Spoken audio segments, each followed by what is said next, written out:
Welcome to another episode of Caps and Cards 716. I'm your host, Buddy J18, and I am joined today by TJ North Shore Fitted here. We're going to do a recap of the World Series so far. It's two games. They're going back to Atlanta. For all spoilers, it's tied 1-1. Yeah, and actually, I've done a little bit of research on some of the players and coaches involved in this World Series, and I want to touch on, the Rays' development of their pitching versus the Houston pitching, because that was the ALCS from last year, and then we can talk about the Astros and how the Braves are doing right now. Yeah, sounds good. So you're rocking the orangeade fucking Astros side patch or no? Mm-hmm. No side patch. Okay. Retrofitted. Okay. Yeah. Green bottom, all wall. Okay. Then my Busa Nolan Ryan jersey. Nolan Ryan. Hey. I got this card handy. Oh, and that is a 86 BC Mojo from Top Series 1, I believe. Yeah, and he's wearing the same jersey. I like it. I just the hat. Nice combo wombo there. You really you spiced it up with the card there, I have to say. My combo wombo is the Hat Club Braves Peacock with the inaugural 2017 patch. But I'm just wearing this matchy computer hacking shirt. And then my card of the day is going to be the Braves Freddie Freeman 150th anniversary patch, which they are currently wearing this patch on their left sleeve. So this front sleeve that's showing on the jersey will say 150 if you are watching the games. They put it on the jersey to cover up the band patch. Which neither of us have either band patch, but I can tell you I did hit on the candy drop number 1. I'm thinking it's going to be a Milky Way, but you'll find out in our next episode. For sure. Anytime you hit on a Hat Club, it's a dub. That's right. HCOYAD, or you're a dub.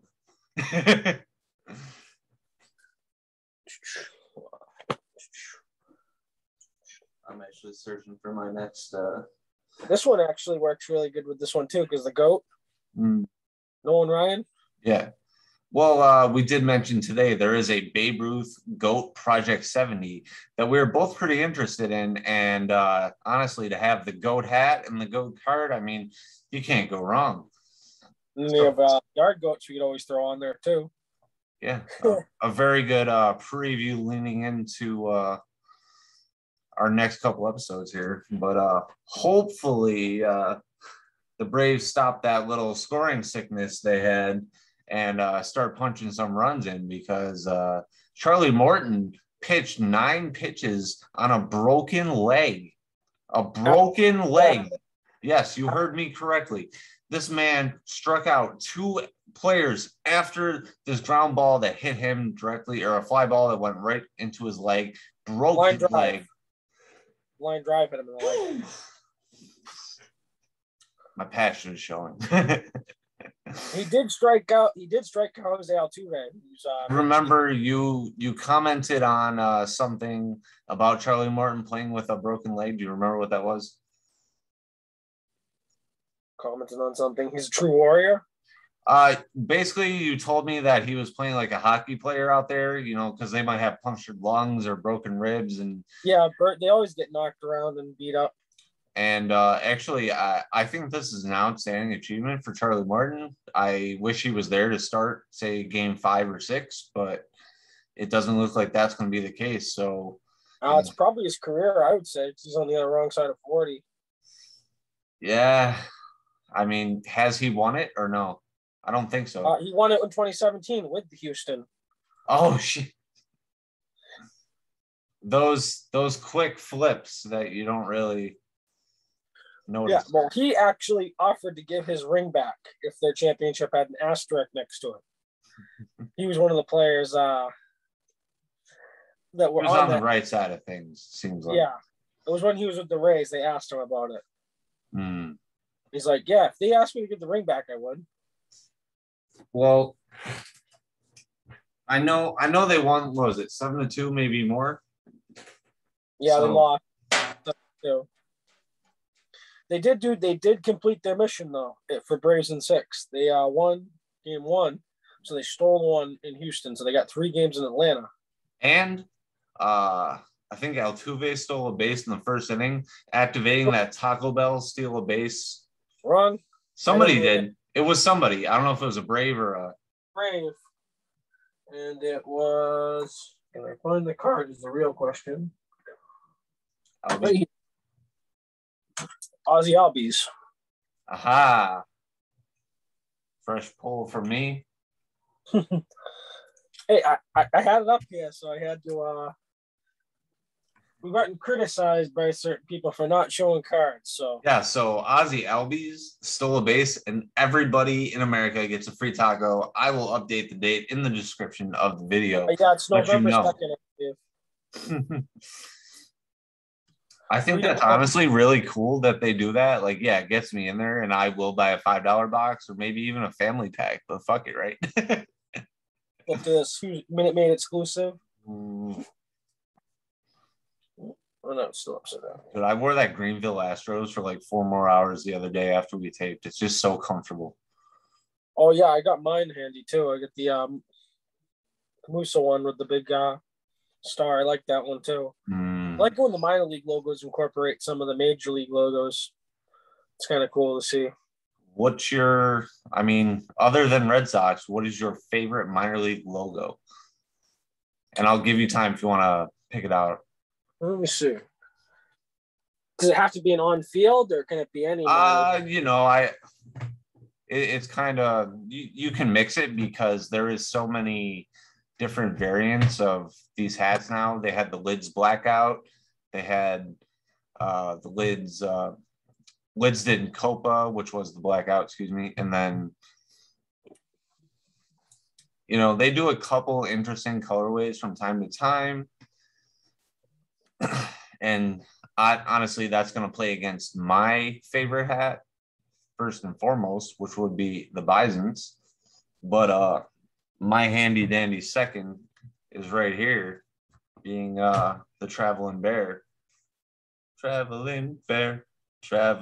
Here's my two favorite non-Red Sox logos. Yard Goats. This is a different colorway because it's like a custom colorway from Toppers. That's the home Rockies. I mean, it's their home colorway. The blue is the road.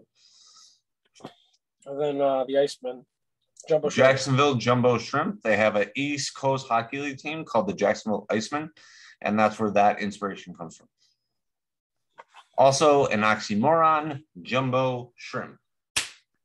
Yeah.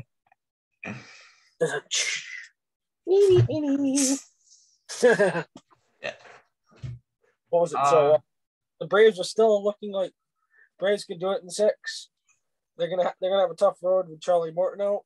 It's gonna be interesting to see what they do. Although the Astros are gonna be losing a offensive player, they're gonna lose either Jordan or whoever's been DHing. But you did. We had a short conversation today about Tucker Davidson was being activated instead of Touki Toussaint. How do you feel about that? Touki had shown a lot of promise during the regular season, and he's younger, so it's more fun to see the younger guys get the experience up versus like an older guy they're bringing in to try to. So you don't think that the couple of years that Tucker's been in their system will impact the Braves better than Touki? I mean, you want a starter who can throw gas, and I know Touki can throw gas. You want to electrify the dugout and get the team going and rolling.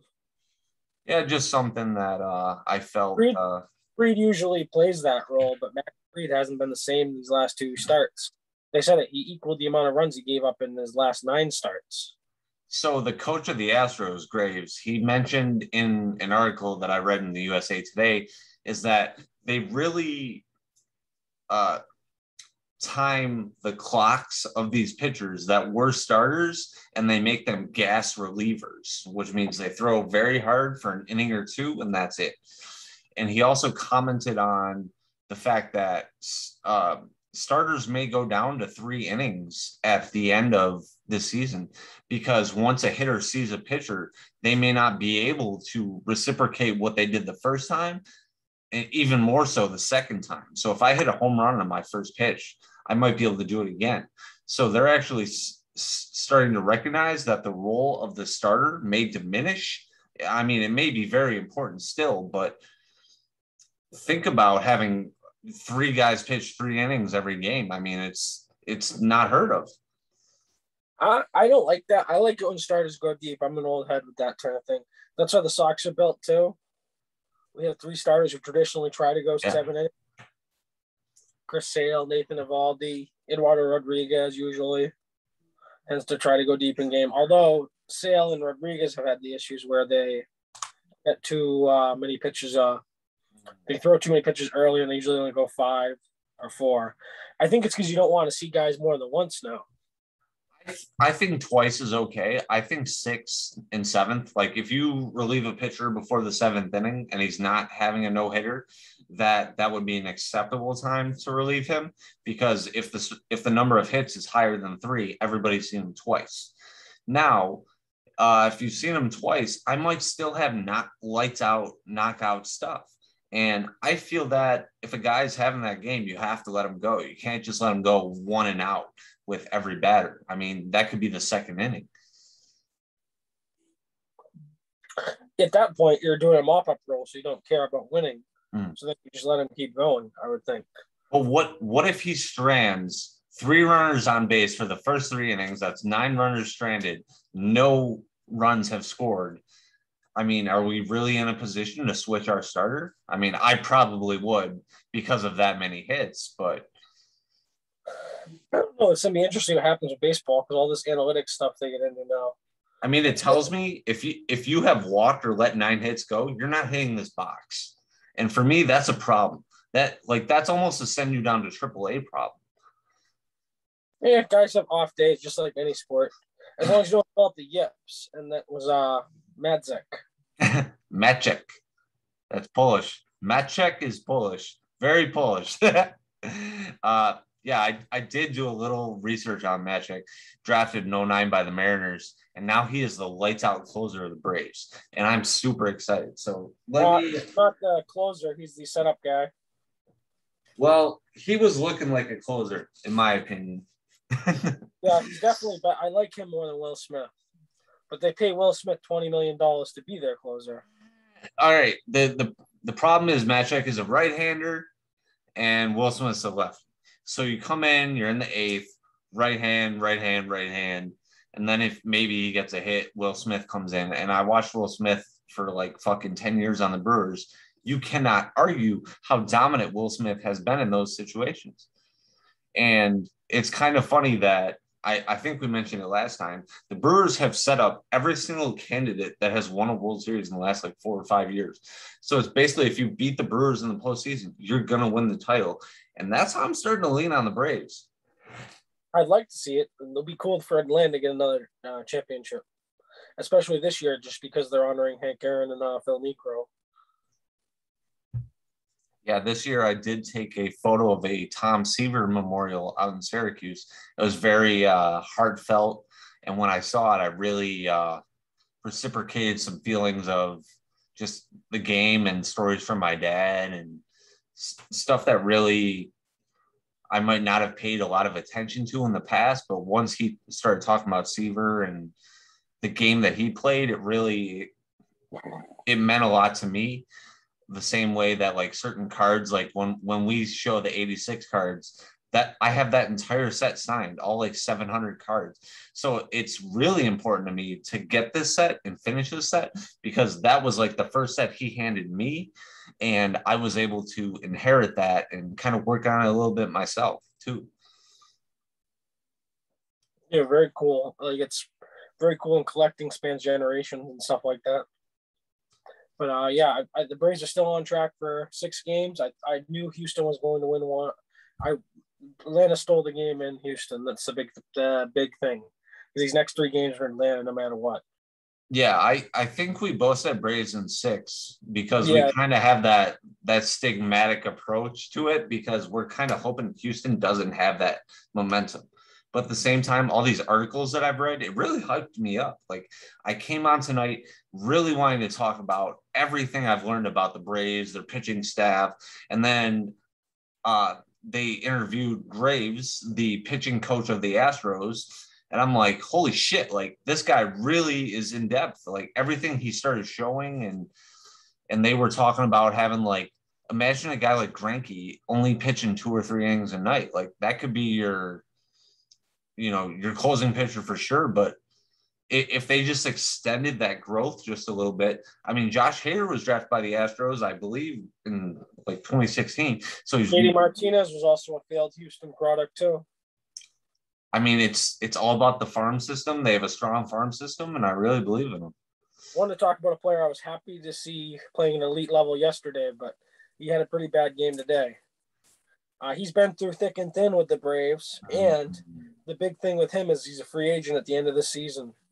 And with But the paper did say that when after the NLCS, when Freddie went to center field while his teammates were in the locker room celebrating, and he said, "I don't want to go anywhere else but home, and home is Atlanta." Yeah, it's going to be interesting to see whether they come to an agreement with. I mean, if he signs with the Yankees over the team he's been with like the whole time, that would fuck me up. Because I think if the Braves, he's been there through thick and thin. He was in that the infamous infield fly rule game. Yeah. The end of Chipper Jones' career. Yeah. In the second round of the playoffs. No, it was a wild card game. Oh, was it? Okay. It was a wild card game against Pittsburgh, I believe.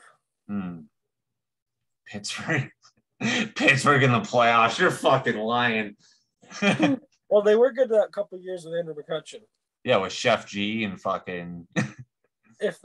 Charlie Morton is also a former Pirate. It was Morton, Cole, Cueto, and I don't know. It was insane, though. It was fucking insane. The Pirates were another level. When you talk about the Pirates and such a great history, I mean, it's been 57, man. The only team with a longer streak than you is the Indians, and then you have the Mariners, which are such a new team. I mean, there's no comparison. I'd say at least the Pirates have won one championship. Not that many of their fans have seen them win a World Series, but more like their grandparents. Well, they won in the 70s, didn't they? 78? I thought it was the 50s that they showed. I mean, I'd have to look it up. No, they beat the Orioles in the 70s. The Jim Palmer Orioles. I mean, I'm still excited for these games. I know one game was a blowout. The other game was a little tighter. I'm still excited for the series to come back to Atlanta over the weekend. Speaking of Pirates jerseys, it's a knockoff from like Etsy, but it's kind of like they did their own thing. I like it. It's cool. Yeah, Doc Ellis. Why do you think it would be tie-dye? Tie-dye because they last won during the hippie era? No, because Doc Ellis threw a no-hitter on LSD. Oh! That's actually one of the greatest throwbacks then. I thought it was funny. Huge shout out to John Westbay. He's the one that sent me the link because he had one. John Westbay, thank you, brother. Why don't you send me that shit too, bro? This is a while ago. I wanted something to go with a couple of my Pirates hats, and that was cheaper than buying an actual Pirates jersey. Because some of these guys are contributing members on other teams now. So the jerseys went up a little bit. Yeah, but it's never going to be as good as our idea that we will talk about in the next episode.